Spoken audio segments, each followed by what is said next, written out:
네, 안녕하세요. 오늘은 이그닉 인테그 슬릭 7747T 게이밍 데스크탑 IG ITS 00005 이 모델에 대해서 리뷰가 없길래 제가 처음으로 여러분들 구매를 하실 때 선택이 되고자 좀 리뷰를 하게 되었습니다.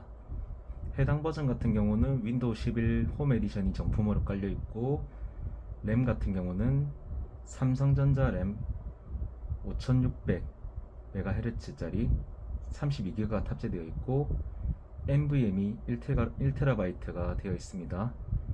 이 모델 같은 경우는 이제 사이트나 뭐 다른 판매 사이트에서 전체적으로 찾아봤을 때 안에 들어가 있는 부품에 대해서 정확하게 나와 있지 않아 가지고 제가 제품을 구매하고 나서야 이 부품이 뭐가 들어가는지 알게 되었는데요. 일단 첫째로 같은 경우는 이제 앞에서 설명되어 있는 라이젠 7700이 들어가 있습니다. 그리고 라이젠 7700 다음에 들어있는 거는 엔비디아 그래픽 카드 같은 경우는 여기 나와 있듯이 개인 월드 거 해가지고 지포스 RTX 4070 Ti가 탑재되어 있고요. 3펜짜리입니다.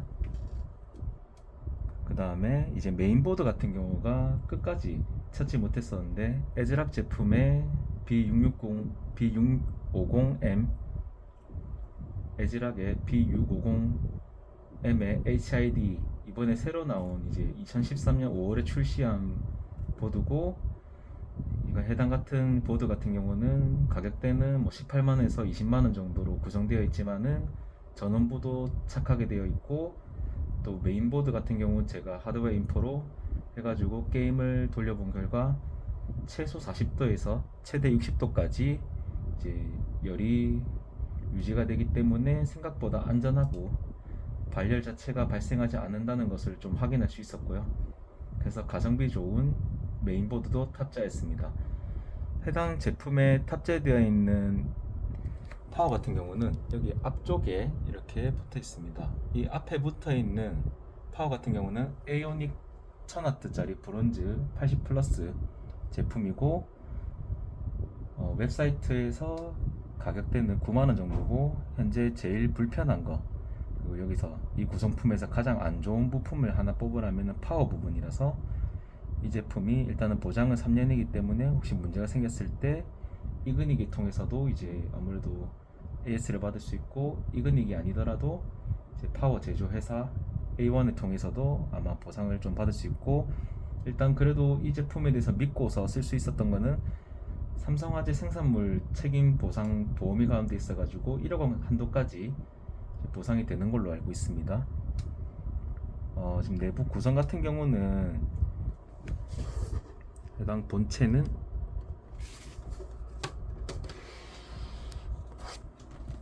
전면의 느낌은 이러합니다. 전면은 되게 심플한 메탈 소재로 되어 있고, 위에서는 이런 식으로 열기를 배출할 수 있게끔 되어 있지만, 하나 아쉬운 것은 우리 아래쪽에서 봤을 때는 아래쪽에 있는 이 쿨러들이 위로 열기를 올려보내지만 그래픽카드에서는 아래로 내려보내기 때문에 생각보다 열기가 안에 갇혀서 위로까지 잘 치고 올라오지 않습니다. 그래서 여기 위쪽에 만졌을 때 크게 시원하다는 걸 못 느끼고, 생각보다 바람이 많이 나오지 않아서 혹시 가능하다면 커스텀으로 위쪽에다가 한 2개 정도 팬을 설치할 수 있으면 더 좋을 것 같고요. 여기 해당 메인보드 같은 경우는 5V짜리 이제 RGB를 설치할 수 없기 때문에 현재 사용되고 있는 논 RGB 상태 이대로밖에 구성할 수 없다는 게 좀 최고의 단점인 보드입니다. 그리고 여기 있는 안에 있는 이그닉 자체 생산한 팬 같은 경우는 대충 TDP가 120 정도라고 하지만은 제가 봤을 때는 한 120 정도까지는 못 나오는 것 같고요. 열이 했을 때 이제 그 열이 라이젠 바이오스에서 최대 열 제한을 처음에 해지 않고 사용할 때는 이 자체 오버클럭해서 지정되어 있던 온도인 85도까지 다 올라가서 스로틀링이 아닌 그냥 일종의 온도 제한 형태로 해서 클럭이 제한되는 걸로 보이고, 85도까지 올라가는 데는 몇십 초도 걸리지 않았습니다. 그리고 보통 이거 같은 경우는 이제 제가 봤을 때 어쌔신 120 정도의 성능이 나오면 다행이지만 그 정도 나오지 않아서 혹시나 조금 더 PBO를 사용한다든지 오버클럭킹을 하시고 싶으신 분들 같은 경우는 해당 공랭 쿨러를 제거하고 AG620이나 뭐 AK 뭐 620 이런 제품들을 오히려 옆에다가 연결해서 장착해서 사용하시는 게 조금 더 발열을 잡으실 때 좋다고 생각하고요. 일단 디자인 이거 봤을 때는 굉장히 심플하고 또 생각보다 이 검은 색깔 이 케이스 분명가 했을 때 은은한 하얀색 불빛이 정말 예쁘게 보이고요. 선 관리 같은 경우는 이런 식으로 안에 대부분 다 밖에 보이는 형태가 되어 있기 때문에 좀 선 배선 위치가 타워가 미니다 보니까 이렇게밖에 하지 못했다는 점이 조금 아쉬운 점입니다. 안에까지 해서 좀 보여드리면은 이런 식이고요. 자, 케이스를 탈거했을 때 보시면은 이런 느낌입니다. 이 케이스 자체는 옆에 있는 부분이 유리가 아닌 아크릴 형태로 되어 있고요. 오히려 저 같은 경우는 저게 기스가 나면은 이제 잘 생긴다는 단점이 있겠지만 전체적으로 깨지지 않는 소재로 되어 있기 때문에 오히려 좀 더 안전하게 쓸 수 있다라는 생각이 들었고요. 이렇게 열었을 때는 아까 전에 동영상에서 보였을 때보다는 뭔가 불빛이 그냥 예쁘게 보이지 않고 조금 아쉽게 이렇게 되어 있고요. 또 보시면은 그래픽 카드 같은 경우는 이제 4070 Ti 정도 되면은 꽤나 무게가 나가는 편입니다. 그래서 얘가 좀 무겁기 때문에 현재 여기 보시면은 이런 식으로 그래픽 지지대가 설치되어 있고요. 근데 이 그래픽 지지대 같은 경우는 옆에 붙어 있는 본체 형태로 연결되어 있기 때문에 생각보다 지금 또 보시면은 살짝 귀여운 느낌이 들죠. 이거는 나중에 그래픽카드 지지대를 하나 더 구매해서 여기다가 받쳐서 이거를 들어서 올려줄 예정입니다. 그리고 처음에 받았을 때 배송 중에 흔들림이나 뭐 기타 문제 등으로 인해 가지고 발생할 수 있었겠지만 현재 여기 보이는 이 부분이 고무 바킹입니다. 이게 이 앞에 이쪽에 붙어 있었는데 이거를 제가 옆으로 옮겼습니다. 이걸 옮겼던 이유 중 하나는 밑에 펜이 이 안에서 지금 영상에서 잘 보이지 않지만 펜 있는 부분 안에 얘가 들어가 있었고 그러다 보니까 안에서 걸려 가지고 펜이 세 번째 펜이 돌지 않는 현상이 생겼어 가지고 GPU 온도를 측정했을 시 꽤나 발열이 너무 높게 나왔기 때문에 이것은 조금 위치가 아무리 여기다가 해놓고 안쪽이든 바깥쪽에다 설치한다 할지언정 이거는 구조상의 문제가 있어서 제가 이쪽으로 옮겼을 때 옆에 있는 홈 사이라서 우리 안에 있는 펜에는 간섭을 받지 않는 형태로 돼가지고 이렇게 옮겨놨고요. 그렇지만 역시나 끝쪽 마지막 끝쪽에 힘받는 부분이 약하기 때문에 이거는 그래픽카드 지지대를 하나를 좀 구매해서 밑에 이런 식으로 받쳐서 해주시는 걸 조금 추천드리겠습니다. 아시피 여기 있는 이제 팬 쿨러가 기본 시스템 팬 쿨러가 밑에 돌고 있고 밑에 그래픽카드가 열을 뿜고 있습니다. 여기서 내려올 때 이 부분 했을 때 보내면은 그래픽카드는 조금 시원할 수 있겠지만 위에서 그래픽카드 3펜에서 보내는 이 열기 그 팬의 바람 이거와 밑에 있는 CPU 쪽으로 이제 보내줘야 되는 열기가 같이 서로 공존하지 못하기 때문에 안에서 좀 갇혀서 이렇게 케이스를 오픈했을 때와 오픈하지 않았을 때의 내부의 온도 차이는 게임 시 10도 정도 차이 나는 것 같았습니다. 특히 이렇게 오픈하게 되면은 뭐 밖에서 여기서도 열기는 밑으로 보내겠지만 바깥으로도 빠져나올 수 있고 여기서도 이쪽으로 서로 상쇄가 되더라도 바깥으로 빠져나올 수 있는 구조 때문에 그래픽카드 온도에서도 10도 정도 차이가 나는 것 같았고 밑에 이제 우리 CPU 온도에서도 이제 10도 정도 차이가 났었습니다. 선 연결 보시면은 이런 식으로 되어 있고요. 생각보다 깔끔하게 되어 있지는 않습니다. 아무래도 이제 보드 자체가 이제 차지하는 비율에서 이 뒤쪽으로 넘길 수 있는 케이스 공간이 나오지 않기 때문에 이런 식으로 되어 있는 것 같고요. 램은 생각보다 여기 있는 쿨러에 간섭이 발생하지 않을 만큼 여유로운 좀 공간이 있지만 방열판을 설치할 경우 약간의 간섭이 생길 가능성이 매우 높습니다. 생각보다 이 두 개의 차이가 많이 나지 않죠. 그렇지만 이거 순정 그 삼성전자 DDR i5 5600인데 이걸 사용해도 된다고 생각하는 게 이제 하드웨어 인포 상에서 봤을 때 온도가 40도 정도밖에 나오지 않았습니다. 왜냐하면 여기 있는 쿨러 자체가 생각보다 앞쪽에서 만졌을 때 되게 시원하고 뒤에 있는 뒤쪽에서 파워에서 보내는 바람과 이쪽 앞에서 CPU 쿨러가 보내는 바람이 중간 사이 지나가기 때문에 이쪽에서는 열기가 크게 발생하지 않습니다. 그리고 끝으로 여기 보냈을 때 얘는 이런 식으로 작은 팬 하나가 있어서 이제 CPU에서 내보내는 열기를 앞쪽으로 쭉 빼서 보내는 형태가 되고요. 그래서 전체적으로 봤을 때는 뭐 그거 제외하고는 좀 깔끔한 형태의 구성이 되어 있고요.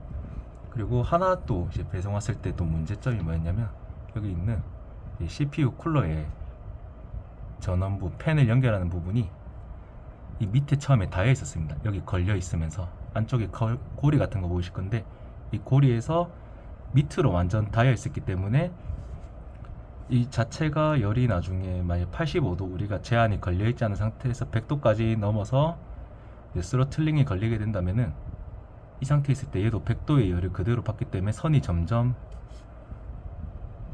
열 때문에 이제 부식이 될 가능성이 굉장히 높아져서 이건 또 2차적인 내구도 손상이라든지 위험이 발생할 수 있었을 거라 생각하고 일단 저 같은 경우는 들어서 위로 올렸습니다. 이러면 서로 간섭되진 않고요.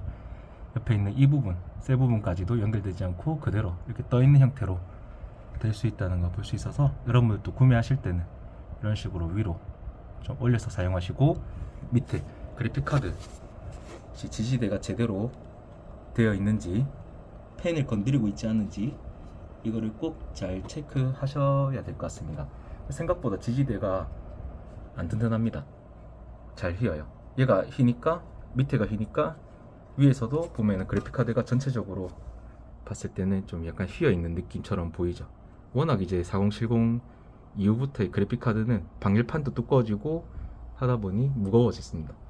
그러다 보니까 이런 느낌의 문제점이 좀 생기는 것 같고 끝쪽에만 지지대 받쳐가지고 세워주기만 하면은 별 문제는 없을 것 같습니다. 그쪽도 옆에 보시면은 홈 같은 데가 있거든요. 여기다가 지지대 하나 만들어 주시든지 해서 좀 작은 거 해서 붙이시면은 별 문제 없을 것 같습니다. 그리고 이제 뒤에 단자 구성 좀 보여드릴 건데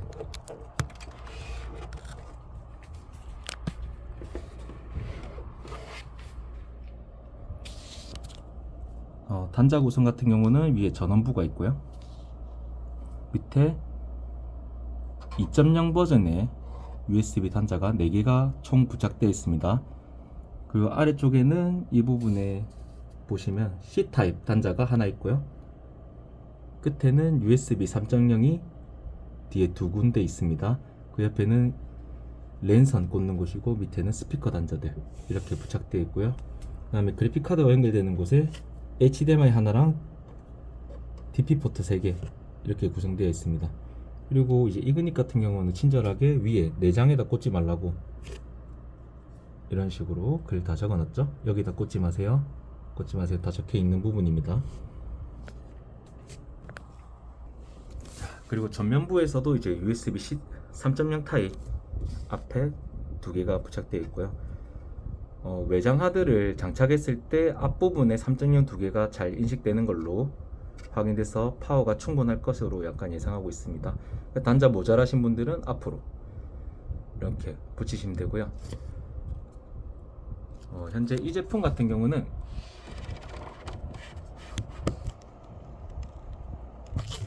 쿠팡 가격 기준으로는 245만 2천원으로 되어 있고요. 저 같은 경우는 이 제품을 카드 혜택을 누려서 6% 즉시 할인을 받아서 231만원대에 구매했습니다.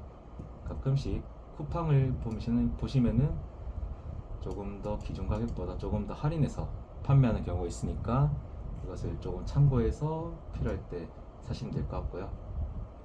또 굳이 이런 이제 쿠팡이라든지 다른 외부 사이트 뿐만 아니라 이그닉 공식 홈페이지에서도 이제 제품들을 판매하고 있으니까 잘 찾아보셔서 구매하시면 될 것 같습니다. 또 이 부분에 대해서 제가 조금 더 얘기 드리고 싶은 거는 일단 처음에 여러분들이 이 컴퓨터를 받았을 때 라이젠 7700 같은 경우는 사실 발열이 크게 발생하지 않는 CPU임에도 불구하고 현재 에즈락 메인보드 기준으로 기본 세팅이 PBO가 켜져 있고 CPU 오버클럭킹 자체 이게 부스트가 켜져 있기 때문에 이 부분을 처음에 예상하지 못하고, 저 같은 경우는 인텔 보드를 주로 사용했기 때문에 헤매면서 게임을 고사양 게임만 돌릴 경우 85도 제한이 바로 걸리면서 오히려 이제 클락스가 제대로 나오지 않아서 자체적인 리미트가 걸려버리는 현상이 많이 발생했었고, 또한 이제 85도까지 올라가게 되면은 밑에 있는 쿨러와 위에 있는 쿨러들이 전체적으로 이제 발열을 잡기 위해서 엄청나게 큰 소음이 발생합니다.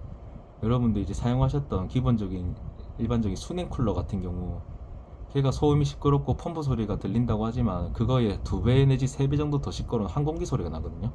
그렇기 때문에 이 부분을 온도를 최대한 조절해야 됩니다. 특히 PBO를 켜고 안 켜고의 차이가 생각보다 클럭스에서 그리고 이제 게임상에서 FPS에 크게 영향을 주지 않고, 저 같은 경우 고사양 게임에 사용했을 경우 오히려 온도가 케이스를 닫았을 경우 65도를 유지되었고 케이스 열었을 경우 55도를 유지되었기 때문에 사용할 수 있는 최대 클럭 수를 순정 상태에서 다 사용해서 프레임이 10에서 15 정도 오히려 더 상승하는 효과가 발생했습니다. 그 롤 같은 경우는 이제 FPS가 뭐 200, 좀 전투가 많은 씬에서는 이제 칼바람 나락 기준 200에서 300 사이 왔다 갔다 하고 그냥 대기 시에는 한 500 정도 나왔었고요. 이거 역시 이제 FPS 같은 경우는 사실 이거는 크게 고사양 게임이 아니다 보니까 CPU 의존도가 크게 엄청 높진 않아 가지고 FPS에서는 큰 영향을 받지 못했지만, 고사양 게임 중 하나인 검은 사막 같은 경우는 이제 오히려 프레임이 더 상승해서 리마스터 풀옵션 기준 그 모니터는 WQHD 3440 곱하기 1440 모니터고, 이거 기준으로 110프레임 이상이 유지되었고 사냥을 하지 않고 제자리 있을 경우 165프레임이 지속적으로 유지되었습니다. 근데 여러분들이 이제 이 제품을 받았을 때 이거를 어떻게 했을 때 PBO를 끌 수 있고, 그리고 사실 PBO만 끈다고 해서 이 부분이 해결되는 것도 아니기 때문에 어떻게 해제할 수 있는지만 설명드리고 오늘 이제 리뷰를 마칠 거고요. 이거는 제가 이제 바이오스로 들어가 가지고 여러분들 설명드리겠습니다. 자, 이렇게 컴퓨터를 좀 껐고요. 저는 이제 컴퓨터 같은 경우 이렇게 뭐 영상을 편집할 수 있는 능력이 없기 때문에 중간에 일시정지를 통해서 하고 말을 좀 많이 더듬을 수 있는데, 저는 어차피 상업적 목적으로 하는 게 아니라 저 같은 사람의 경우 이런 걸 제품을 구매할 때 이 제품이 정말 좋은 제품인지 아닌지에 대해서 정말 알 수 없는 상황이 있는데 정보도 부족하고, 그래서 일단은 나머지 부품들에 대해서 계속 어떻게 비슷한 부분이 있는지 없는지 50초밖에 안 되는 짧은 영상 속에서 안에 사용된 그래픽 카드는 뭔지, 또 그리고 안에 어떤 메인보드를 썼는지 이 부분에 대해서 다 하나하나 확대해 가지고 하나씩 알아봤었고요. 근데 결국 광고에서 보여준 거와 그래픽 카드 모델은 달랐습니다. 그리고 이제 이그닉 같은 경우에서도 그때그때마다 사용되는 부품은 다를 수 있다 했었고, 또 영상 속에 원래 제품 판매할 때는 설명에는 4800짜리 넣은 있었는데 현재 들어간 거는 삼성전자 DDR5 5600짜리가 들어가 있습니다. 그래서 이런 식으로 조금 부품이 조금 세부적으로 다를 수 있고요. 그래도 구성품 자체가 가격대는 전부 다 비싸다는 점, 해당 제품이 원가가 246만원 정도였지만 실제 제가 구입한 돈은 231만원이고요. 근데 안에 구성품들을 제가 다 비교해서 계산해 봤을 때 케이스 가격을 10만원이나 전자에 했을 때 거의 한 220만원 정도 나왔습니다. 저 같은 경우는 231만원 정도의 이 제품을 구매했었고, 실질적으로 공인비도 남을지 모르는 정도의 차이, 한 11만원 정도의 차이죠. 그 정도밖에 안 남고 안에 내부 구성품들은 되어 있고, 여러분들 같은 경우 만약에 이렇게 파워가 내가 조금 불안해서 바꾸고 싶다면은 이거는 이제 떼가지고 파워만 교체해서 사용하셔도 되고요.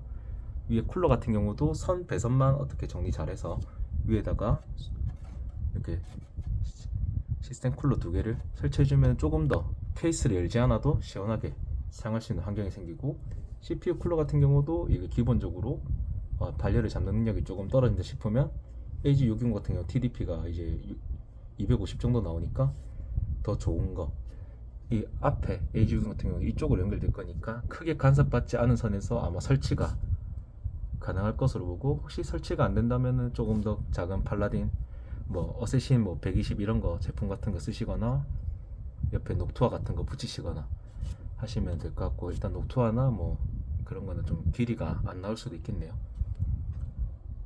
이제 바이오스를 한번 들어가 볼게요. 일단 전원을 켜시고,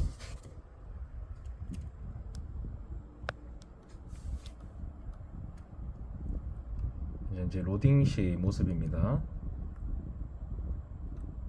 하면은 옆에 이그닛이라고 좀 뜰 거예요. 원래 고사양일수록 점점 본체의 로딩 속도가 좀 느립니다.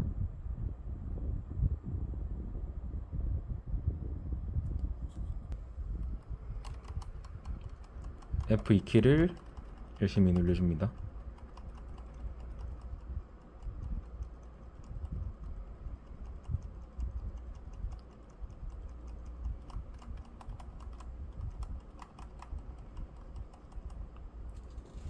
생각보다 부팅이 빨라서 사실 윈도우까지 벌써 넘어갔었고요. 제가 F1을 열심히 연타를 해서 다시 떴죠. 자, 이제 좀 더 자세하게 보시면은, 자, 에즈락 EP650M의 HDV M.2 1.24 버전이고요. 프로세서는 AMD 라이젠 7의 7700입니다. 토탈 메모리는 32기가고, 보시다시피 DDR5 5600에 16기가짜리 2개, 그래서 5600짜리 2개가 들어가 있습니다. 여러분들이 이제 들어가셔서 세팅할 때는 첫 번째로 이제 들어가실 부분은 여기 있는 오버클럭입니다. 오버클럭에서 사실 이 부분에 대해서 크게 건드리고 꼽고, 일단 사실 램 오버클럭킹을 하시고 싶으실 건데 저는 전문가가 아니라서 가급적 삼성램에서는 저 이런 걸 건드리고 싶지 않아서 순정 상태로 사용하고요.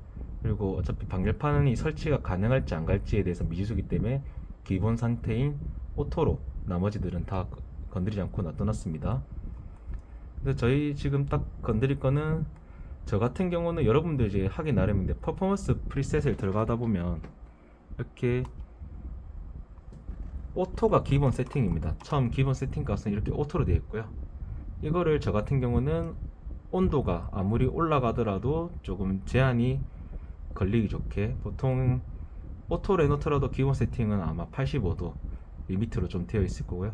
저 같은 경우는 좀 안전한 선에서 CPU를 이제 사용량을 좀 줄이더라도 75도로 낮춥니다. 이게 전압 같은 경우는 커스터마이징으로 내릴 수 있겠지만은 저는 이 부분은 또 전문가가 아니기 때문에 다른 분들의 영상을 참고해서 내리실 분 내리셔도 되고, 저 같은 경우는 그냥 순정 상태로 돌리기 위해서 어떻게 해야 되는지만 좀 설명드리면은, 이렇게 PBON TJ Max 75도로 세팅해 놓고요. 다음에 어드밴스드로 넘어갑니다. 이제 어드밴스드에 넘어갔을 때 보면은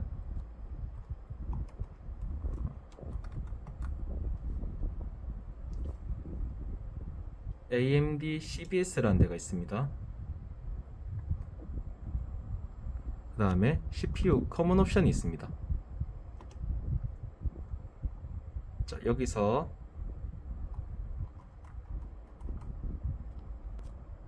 다른 거는 건드리지 마시고, 코어 퍼포먼스 부스트라는 데가 들어가면 바로 위에 있을 건데요. 플랫폼 퍼스트 에러 핸들링 바로 밑에 보시면 코어 퍼포먼스 부스트 있습니다. 이 CPB 부분을 처음에 기본 세팅은 오토로 되어 있습니다. 이게 오토로 되어 있으면은 내가 어떤 사양의 게임을 하든 안 하든 간에 무조건 코어를 엄청 부스트 해가지고 사용해서 갈구기 때문에 PBO를 끄더라도 내부 발열이 엄청 심합니다. 우리가 아까 정션을 정해놨던 이제 온도가 75도였으면 75도가 올라갈 때까지는 코어를 엄청나게 사용하게 됩니다. 그래서 굳이 사용하지 않을 때에도 이렇게 CPU를 과도하게 사용하기 때문에 옆에 있는 팬에서 소음이 어마어마하게 크게 들립니다. 그래서 저 같은 경우는 이 부분을 디세이블 해놓고 꺼가지고 해놓은 다음에 뒤에 나가고요. 그 다음에 AMD CBS 나오고 난 다음에 AMD 오버클럭킹이 있습니다. 이 AMD 오버클럭킹 들어가서 동의한다고 하시면 되고,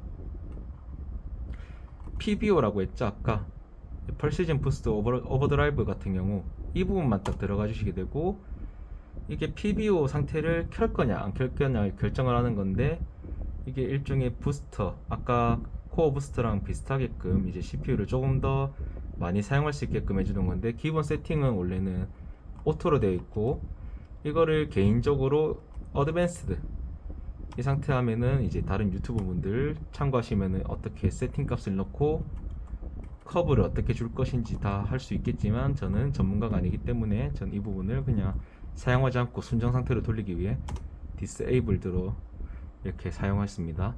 이렇게 하면은 이제 우리 CPU는 순정 상태가 되고요.